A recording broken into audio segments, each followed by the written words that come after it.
నమోస్తు రామాయ సలక్ష్మణాయ దేవ్యై చ తస్యై జనకాత్మజాయై నమోస్తు రుద్రేంద్రయమానిలేభ్యః నమోస్తు చంద్రార్కమరుద్గణేభ్యః. జై కాలభైరవాయ నమః. ఓం శ్రీ కాలభైరవాయ నమః. ఈ మధ్యకాలంలో అయోధ్య గురించే గత 2-3 నెలలుగా రాముడి యొక్క బాలాలయం స్టార్ట్ అవుతుంది. ప్రాణప్రతిష్ఠ, రాముడి దగ్గరికి వెళ్ళే దానికి అనేక సౌకర్యాలు, రామాలయం గురించి, అయోధ్య గురించి ఇదే చర్చ అన్ని మీడియాల్లో, పేపర్లలో, ప్రజల్లో, టీవీల్లో ఎక్కడ చూసినా అదే సంభాషణ. నిజంగా ఎంత అద్భుతం జరిగిందంటే మన దేశం యొక్క అదృష్టం, అనుకూలమైనటువంటి హిందూ ధర్మాన్ని అనుసరించేటువంటి అనుకూలమైనటువంటి ప్రభుత్వం ఉండటం వల్ల ఇది సాధ్యపడింది. కొన్ని వందల సంవత్సరాలు, సుమారు 500 సంవత్సరాలు భారతదేశంలో రాముడు, కృష్ణుడు ప్రధాన దైవాలుగా పూజింపబడేటటువంటి రాముడు ఎక్కడైనా మనం ఉత్తర భారతం వెళ్ళనివ్వండి, మనం కూడా అయ్యో రామా అంటాం. ఉత్తర భారతంలో ఒకరికొకళ్ళు పలకరింపు ఏమని పలకరిస్తారు? రామ్ రామ్, జై శ్రీరామ్, జై శ్రీరామ్ అని పలకరిస్తారు. వాళ్ళ పలకరింపులే రాముడితో ముడిపడి ఉంటాయి. ఏది కొన్ని వేల లక్షల సంవత్సరాలు మన కాలగణనం ప్రకారంగా కృత త్రేతాయుగంలో రాముడు ఎక్కడ, కలియుగంలో ఉండేటువంటి మనం ఎక్కడ. అయినా ఆ రామభక్తి ఎన్ని రకాల ఇతర మతాల దాడులకు గురైనా మన దేశం ఎంతకాలం రామ జన్మభూమి అయోధ్య వేరే వారి యొక్క ఆధీనంలో ఉన్నప్పుడు కూడాను ఆ ప్రజల యొక్క మనోభావాలు, ఈ భారతీయ రక్తంలో, ఈ సంస్కృతిలో ఇమిడిపోయినటువంటి దైవాలు ఎవరు? ప్రధానంగా రాముడు, తర్వాత కృష్ణ కృష్ణ అంటాం. తుమ్మినా కూడా కృష్ణ కృష్ణ అని తుమ్ముతాం మనం. రామా అంటాం, ఏ బాధ వచ్చినా రామరామ అంటాం, రామరామ అంటాం. మన జీవన స్రవంతిలో ఒక భాగం అన్నమాట. రాముడు అంటే రామ అనే మొదలు పెడతాం. పురాతన కాలంలో ముఖ్యంగా ఇప్పుడు కొంచెం తగ్గింది, కానీ శ్రీరామ శ్రీరామ అని రాసేవారు. ఉత్తరాలు రాసినా, ఏది రాసినా పైన శ్రీరామ జయం అని రాస్తారు. లిఖిత జపంగా కూడా శ్రీరామ జయం అని రోజు 108 సార్లు రామనామం లిఖితం చేయటం ఉంది. రామనామ బ్యాంక్ ఉంది కాశీలో, మనం రాసి అక్కడ పెట్టొచ్చు. మనం అప్పు తెచ్చుకుని ఆ సమస్య తీరేదానికి ఉపయోగించి మళ్ళీ ఆ రామనామం రాసి మనం ఆ అప్పు తీర్చుకోవచ్చు. ఇట్లాంటివి చెప్పనలవిగా అన్నటువంటి అద్భుతాలు అన్నమాట.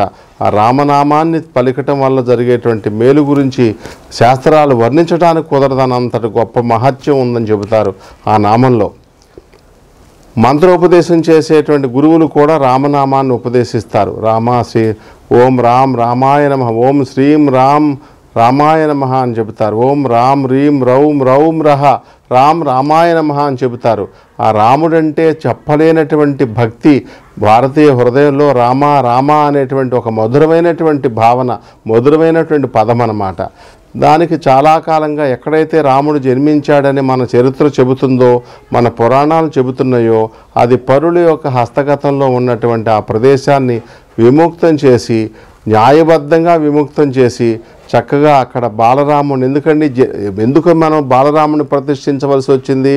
రాముడి యొక్క జన్మభూమి అది గనక బాలరాముడిని ప్రతిష్ఠించారు. తర్వాత అసలు యథార్థానికి బాలరాముడు కంటే కూడా పట్టాభిషిక్త రాముడిని పూజించటం వల్ల ఏది ఇప్పుడు మనం ధ్యాన శ్లోకం చదువుకున్నాం కదా, నమోస్తు రామాయ సలక్ష్మణాయ దేవ్యై చ తస్యై జనకాత్మజాయై. ఎప్పుడైనా రాముడితో పాటు లక్ష్మణుడు, సీత లేకుండా, భరత శత్రుఘ్నుడు లేకుండా ఉండొచ్చు, కానీ సీతా లక్ష్మణుడు ఉంటారు. ఎదురుగుండా హనుమంతుడు ఉన్నట్టుగా ఉంటుంది. హనుమంతుడు లేకుండా కూడా రాముడికి ఎడమ పక్కనేమో సీతాదేవి ఉన్నట్టు, కుడి పక్కనేమో లక్ష్మణుడు ఉన్నట్టు, ఈ కోదండం పట్టుకుని ఉన్నట్టుగా చక్కగా ఉంటారు.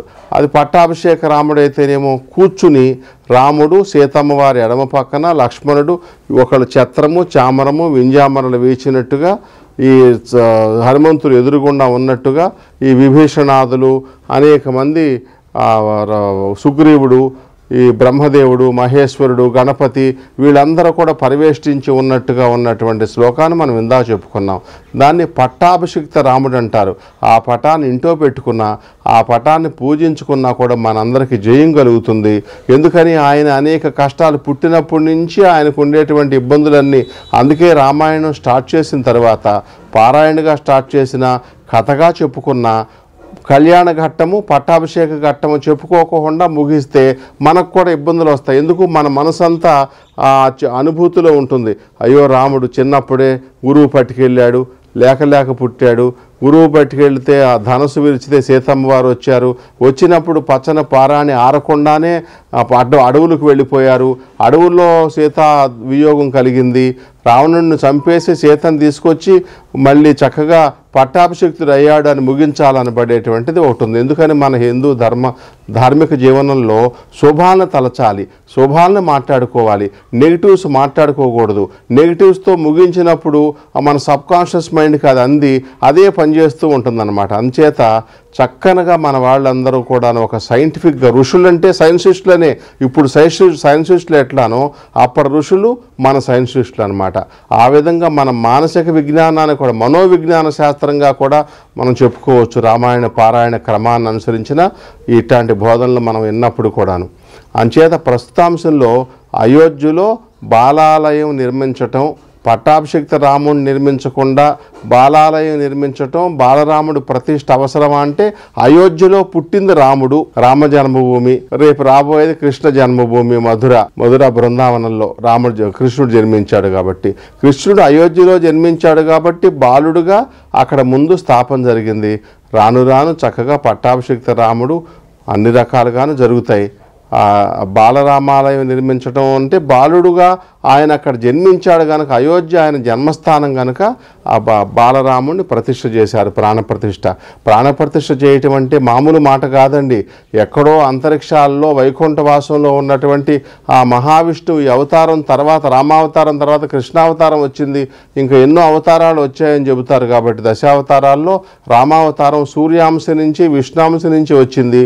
ఇప్పుడు రాముడిని మళ్ళీ పునః ప్రతిష్ఠించడం అంటే అర్థం ఏంటంటే ఆయన సూర్యవంశపు చక్రవర్తే కాకుండా సూర్యుడి యొక్క అంశతో కూడా విష్ణుంశ సూర్యాంశ కలిసి రామావతారం కాబట్టి అక్కడ రాముడు యొక్క ప్రతిష్టలో సూర్యుని యొక్క దీప్తాంశల్ని, విష్ణువు యొక్క దివ్యత్వాన్ని కూడా మంత్రబద్ధం చేసి అక్కడ ప్రాణప్రతిష్ఠ యంత్రప్రతిష్ఠ చేస్తారనమాట. అంటే సూర్యుడు ఉంటే ఆరోగ్యం కలుగుతుందంటారు.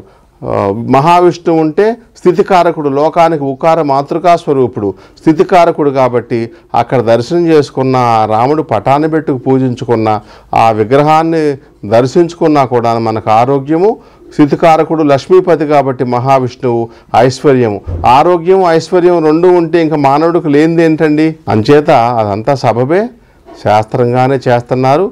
ప్రభుత్వ అనుమతితో గొప్ప పండితులు ముహూర్తాలు నిర్ణయించి ఆగమ శాస్త్రం ప్రకారంగా, వైష్ణవాగమం ప్రకారంగా చక్కగా చేస్తున్నారు. అభినందించదగినటువంటి విషయము. అందరికీ మా ఆశీస్సులు.